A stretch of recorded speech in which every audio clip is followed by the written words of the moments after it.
783 পৃষ্ঠার 1, 2 এবং 3 দাগের প্রশ্নগুলো নিয়ে আলোচনা করছি। সঠিক উত্তর নির্বাচনের প্রথম প্রশ্নটাতে বলেছে কোনো মূলধন 10 বছরের দ্বিগুণ হলে বার্ষিক সরল সুদের হার কত হবে। দেখো, যেহেতু বলেছে 10 বছরের দ্বিগুণ, তাহলে আসল যদি পি হয় তাহলে সুদ আসলে কত হবে, 2p হবে। তাহলে সুদ আসল যদি 2p হয়, আসল যদি পি হয়, তাহলে আমরা শুধু সুদটা কত পাবো, 2p - p অর্থাৎ p হবে। তাহলে আমরা লিখতে পারি p × t × r/100, অর্থাৎ এখানে r হচ্ছে, আমরা সুদের হারটাকে ধরে নিচ্ছি। তাহলে কী হবে, p × 10 × r/100 = p, এটা হচ্ছে মোট সুদ। তাহলে এখানে p বোস সাইড থেকে কেটে যাবে, তাহলে কী হবে, r এখানে দেখো 10 দিয়ে এটাকে কাটলে কত হবে, 10 হবে এখানে নিচে, তাহলে r/10 = 1 হবে, অর্থাৎ r এর মান কত হবে, 10%। অপশান আমরা পেয়ে যাবো বি নাম্বারে। 2 নম্বরে বলেছে a + b = √5 এবং a - b = √3 হলে a² + b² এর মান কত। এখান থেকে আমরা কি করব, এ বি এর মানটা বের করব। এ বি তাহলে কত হবে, a + b/2² - a - b/2²। তাহলে এখানে আমরা মানটা বসিয়ে দেবো, মানটা বসিয়ে আমরা তার এখানে বের করে নেব। তাহলে এখানে কত দেখো, √5/2² মানে হচ্ছে 5/4 হবে, এখানে √3/2² মানে হচ্ছে 3/4 হবে। তাহলে এখানে কত হবে, 2/4, অর্থাৎ 1/2 হবে কাটাকাটি করলে। এবার আমরা যেহেতু এখানে এ বির মান পেয়ে গেলাম, তাহলে এখানে a² + b² এর মানটা বের করে নেবো। তাহলে দেখো, a² + b² এর মানটা কী আছে, a² + b² এর মান হচ্ছে a + b² - 2ab। তাহলে a + b এর মান হচ্ছে √5, তাহলে এখানে √5 এর স্কোয়ার মাইনাস এখানে আমরা 2 × হাফ, অর্থাৎ 2 কেটে যাবে। এখানে √5কে স্কোয়ার করলে 5 বেরোবে, এখান থেকে 1 আসছে, তাহলে 5 - 1 করলে 4 হবে। অপশন আমরা পেয়ে যাবো বি নাম্বারে।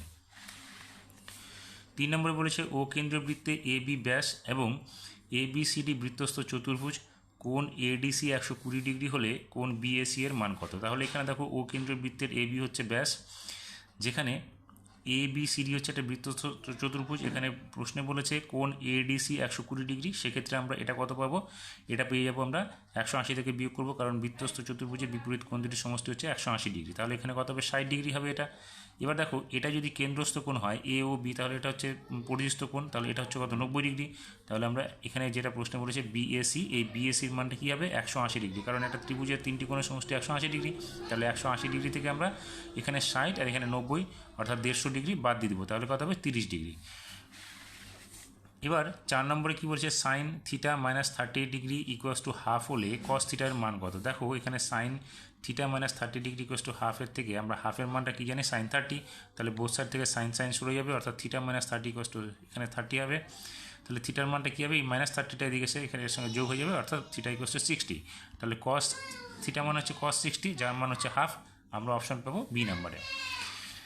একটি ঘনকের সমগ্রতলের ক্ষেত্রফল s বর্গ একক এবং কর্ণের দৈর্ঘ্য d একক হলে s ও d এর মধ্যে সম্পর্ক কী। দেখো, যেহেতু বলেছে একটি ঘনকের সমগ্রতলের ক্ষেত্রফল কি 6 × বাহু স্কোয়ার, অর্থাৎ s = কী হবে, 6 × a²। a হচ্ছে বাহুর দৈর্ঘ্য যদি আমরা ধরি। আর কর্ণের দৈর্ঘ্য কি, কর্ণের দৈর্ঘ্য সূত্র হচ্ছে ঘনকের ক্ষেত্রে বাহু √3, তাহলে এখানে d = কী হবে, √3 × a, যেখানে a হচ্ছে বাহুর দৈর্ঘ্য। তাহলে a² কী হবে, s/6 হয়ে যাবে। আর এখানে এর মান কী হবে, d/√3 হয়ে যাবে। তাহলে এখানে a² কী হবে, d²/3 হবে, যেহেতু √3টা তার স্কোয়ার করলে 3 হয়ে যাবে। এবার আমাদের কী করতে বলেছে, দেখো, a² এর মান এটা পেলাম, a² এর মান এটা পেলাম, আমরা দুটোকে সমান করে দিতে পারি। তাহলে কী হবে, s/6 = d²/3। এখানে দেখো, 3 দিয়ে যদি উভয় পদকে ভাগ করি নিচের দিকে, তাহলে s/2 = d²/1 হবে, অর্থাৎ d² এর মান কী হলো, s/2। এটা আমরা অপশান পাবো ডি নাম্বারে। এবার 6 নম্বরে বলেছে 6, 7, x, 8, y, 14 সংখ্যাগুলির গড় হচ্ছে 9 হলে x + y এর মান কত হবে। তাহলে এখানে দেখো, আমরা গড় করতে বলেছে, মানে কি, এই সংখ্যাগুলোর সমষ্টিকে আমরা যতগুলো সংখ্যা আছে তা দিয়ে ভাগ করব। তাহলে এখানে উপরে সমষ্টি করব এবং নিচে কতগুলো সংখ্যা হলো, 1, 2, 3, 4, 5, 6, তাহলে 6 দিয়ে ডিভাইড করলে আমরা 9 পেয়ে যাব। তাহলে এখানে দেখো, সংখ্যাগুলো যে আছে 6, 7, 8 এবং 14, তার সমষ্টি হবে 35 + x + y = 6 দিয়ে এটাকে গুণ করলে 54 হয়ে যাবে। তাহলে x + y এর মানটা কত হবে, x + y এর মানটা হবে 35টা এখানে এসে মাইনাস হয়ে যাবে। তাহলে x + y = কত হবে, 54 থেকে 35 গেলে 19 হবে। অপশন আমরা পেয়ে যাবো বি নাম্বারে। এবার 2 দাগের শূন্যস্থান পূরণের প্রথম প্রশ্নটা বলেছে সময়ের সঙ্গে কোনো কিছুর নির্দিষ্ট বৃদ্ধি হলে সেটি হবে কি, সমাহার বৃদ্ধি হবে। কারণ সময়ের সঙ্গে আমাদের এটা, দেখো, সে সময় হতে পারে বা ব্যাসার্ধ, সুদের হারটা বৃদ্ধি পাচ্ছে, তাহলে এটা তো সমান হারই বাড়বে আমাদের, সেক্ষেত্রে আমরা এখানে লিখবো সমাহার বৃদ্ধি।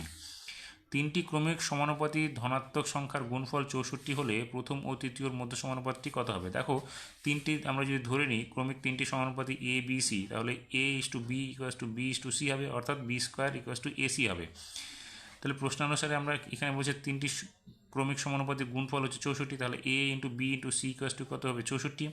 তাহলে দেখো এখানে কী লিখবো আমরা? B into AC equals to 64। দেখো এসির মান আমরা কী বের করেছি? বি স্কোয়ার বের করেছি, তাহলে B into B square equals to 64। এখানে গুণ করলে হবে বি কিউব ইকুয়াস টু 64, তাহলে বি এর মান কত হবে? রুট 64, অর্থাৎ বি এর মান 4। তাহলে আমরা পেয়ে গেলাম এখানে কি 4 হবে। 3 নম্বরটা বলেছে বৃত্তের কোনো জ্যা এর সমদ্বিখণ্ডক ওই বৃত্তের কী হবে? দেখো বৃত্তের সমদ্বিখণ্ডক যদি আমরা এই বৃত্তের এটাকে ধরি সমান ভাগে যদি ভাগ করি তাহলে এটা ব্যাসার্ধ হবে, তাহলে আমরা এখানে লিখব ব্যাসার্ধ। এটা এই ক্ষেত্রে আবার কি, এটা সব থেকে বৃহত্তম জ্যাটা হতে হবে। 4 নম্বরে বলেছে একটি সুষম বহু ষড়ভুজের প্রতিটি অন্তকোণের বৃত্তীয়মান কত হবে? দেখো সুষম ষড়ভুজ বলেছে, আমরা এখানে অন্তকোণের বৃত্তীয়মান। দেখো সুষম ষড়ভুজের বহিঃকোণের মান কি? বহিঃকোণের মান হচ্ছে 360 ডিগ্রি বাই বহিঃকোণ ইকুয়াস টু 6, বাহুর সংখ্যা 6 হবে। তাহলে এখানে দেখো 360 ডিগ্রি বাই বহিঃকোণ, তাহলে বহিঃকোণ ইকুয়াস টু কী হবে? 6 হবে বাহুর সংখ্যা। তাহলে আমরা এখানে 360 ডিগ্রি বাই 6 লিখলে এখানে 360 ডিগ্রি বাই 6 যদি করি এখানে হবে আমাদের কত? বহিঃকোণটা। তাহলে বহিঃকোণ এখানে আমাদের বলেছে কত? আমরা বের করবো 360 ডিগ্রিকে 6 দিয়ে ভাগ করলে বহিঃকোণটা পেয়ে যাবো, অর্থাৎ এক্ষেত্রে হবে 60 ডিগ্রি। তাহলে অন্তকোণের মান কত হবে? 180 ডিগ্রি থেকে 60 ডিগ্রি বাদ দিলে 120 ডিগ্রি। এবার এই 120 ডিগ্রির আমরা বৃত্তীয় মান বের করবো, তাহলে কী হবে? 120 বাই 180 পাই। কাটাকাটি করলে হবে কি 2/3 পাই, তাহলে আমরা এখানে লিখবো 2/3 পাই হবে। এবার 5 নম্বরে বলেছে এক মুখ কাটা একটি পেন্সিলের আকার শঙ্কু ও আরেকটা আকার কি হবে? দেখো এখানে যদি পেন্সিলটা দেখি তাহলে এটা হচ্ছে শঙ্কু আকার এইটুকু, আর এটা কি চোঙ আকার, তাহলে লম্ববৃত্তাকার চোঙ, আমরা এখানে লিখবো লম্ববৃত্তাকার চোঙ আকার। 6 নম্বরে বলেছে যৌগিক গড় ও মধ্যমা ও সংখ্যাগুরুর মান, এখানে হবে এটা অনেকবার করানো হয়েছে, এখানে হবে কেন্দ্রীয় প্রবণতার একক, তাহলে এখানে শূন্যস্থান হবে কেন্দ্রীয় প্রবণতার একক। এবার 3 দাগের যে সত্য মিথ্যা যেগুলো রয়েছে তার প্রথম প্রশ্নটা বলেছে একটি ব্যবসায় কুন্তল ও অনিমার মূলধনের অনুপাত 5:4 এবং কুন্তলের মোট লাভ 80 টাকা হলে অনিমা পায় 100 টাকা। দেখো আমরা জানি কি মূলধনের অনুপাত হচ্ছে লভ্যাংশের অনুপাত, তাহলে মূলধনের অনুপাত এখানে কী দেওয়া আছে? 5:4, তাহলে এখানে লভ্যাংশ কত আছে? 80 আর 100, তাহলে 80 আর 100 অনুপাত কত? দেখো 4:5ই হবে। তাহলে এটা আমরা কী ধরবো? এখানে 5:4 আর এখানে হচ্ছে 4:5, তাহলে এটা বিবৃতিটি মিথ্যা। 2 নম্বরে বলেছে এক্স সমানুপাতিক জেড এবং ওয়াই সমানুপাতিক জেড হলে এক্স ওয়াই সমানুপাতিক জেড হবে। দেখো এটা যদি আমরা যৌগিক ভেদ ধ্রুবক করতে যাই তাহলে দেখবে এটা x y equals to x y সমানুপাতিক জেডই হবে, তাহলে এই ক্ষেত্রে আমরা বিবৃতিটিকে সত্য ধরব।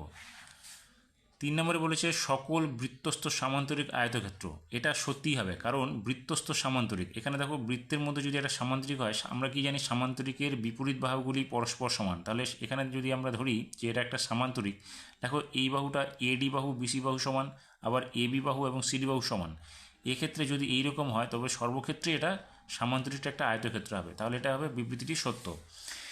4 নম্বরে বলেছে একটি নিরেট গোলকের আয়তন দ্বিগুণ হবে যদি তার ব্যাসার্ধের দৈর্ঘ্য দ্বিগুণ করা হয়। তাহলে একটি নিরেট গোলকের আয়তন দ্বিগুণ করা হলে, দেখো এমনি নর্মালি হচ্ছে গোলকের আয়তনের সূত্র কি 4/3 পাই আর কিউব, তাহলে এখানে নিরেট গোলকের আয়তন দ্বিগুণ হবে যদি তার ব্যাসার্ধের দৈর্ঘ্য দ্বিগুণ করা হয়, তাহলে আমরা এখানে আর এর জায়গায় 2r করবো, তাহলে 4/3 পাই ইন্টু 2r এর কিউব হবে, তাহলে 4/3 পাই ইন্টু 2r কিউব করলে কী হবে? 8r cube. তাহলে 8টাকে আগে নিয়ে আসলে 8 ইন্টু 4/3 পাই আর কিউব, এখানে দেখো 8 গুণ হয়ে যাচ্ছে, তাহলে এখানে বলছে কি দ্বিগুণ হবে না, এটা দ্বিগুণ হচ্ছে না, 8 গুণ হচ্ছে, তাহলে এই বিবৃতিটা হবে মিথ্যা। 5 নম্বরে বলেছে একটি গাছের ছায়ার দৈর্ঘ্য তার উচ্চতার √3 গুণ হলে সূর্যের উন্নতিকোণ হবে 30 ডিগ্রি, তাহলে ছায়াটা যদি আমরা এবিটাকে ছায়া ধরি এইচ, তাহলে এটা কি ছায়ার দৈর্ঘ্য, তাহলে এইচ ইন্টু √3 হবে ছায়ার দৈর্ঘ্যটা, আর আমরা যদি উন্নতিকোণটাকে থিটা ধরি তাহলে এখানে কি লম্ব, এটা ভূমি, তাহলে টেন থিটা ইকুয়ালস টু লম্ব বাই ভূমি, অর্থাৎ H into H by H into 3, এখানে √3 লম্ব বাই ভূমির মান, তাহলে এখানে এইচ কেটে যাবে, তাহলে টেন থিটা ইকুয়ালস টু কী হলো 1/√3। এবার টেন থিটা ইকুয়ালস টু দেখো টেন থিটার 1/√3 মান কত? 30 ডিগ্রি, তাহলে এখানে 10-30 লিখতে পারি আমরা, 10 উভয় দিক থেকে সরে গেলে থিটার মান কত হবে? 30 ডিগ্রি, তাহলে এখানে কি বলেছে? 30 ডিগ্রি বলেছে, তাহলে বিবৃতিটি সত্য। এবার 6 নম্বরে কী বলেছে 2 3 9 10 9 3 9 তথ্যের সংখ্যা গুরুমান হবে 10। দেখো সংখ্যা গুরুমান 10 তখনই হবে যখন যেই সংখ্যাটা এখানে সব থেকে বেশি থাকবে, বেশি সংখ্যক থাকবে, তখনই হবে সেটা সংখ্যা গুরুমান। এখানে বলেছে 10 না, 10 নয়, এখানে দেখো সংখ্যা গুরুমান 9 হবে, কারণ 9 এখানে 3টে আছে, তাহলে সংখ্যা গুরুমান হচ্ছে 9, কিন্তু প্রশ্ন বলেছে 10 হবে, সেক্ষেত্রে আমাদের বিবৃতিটা হবে এটা মিথ্যা।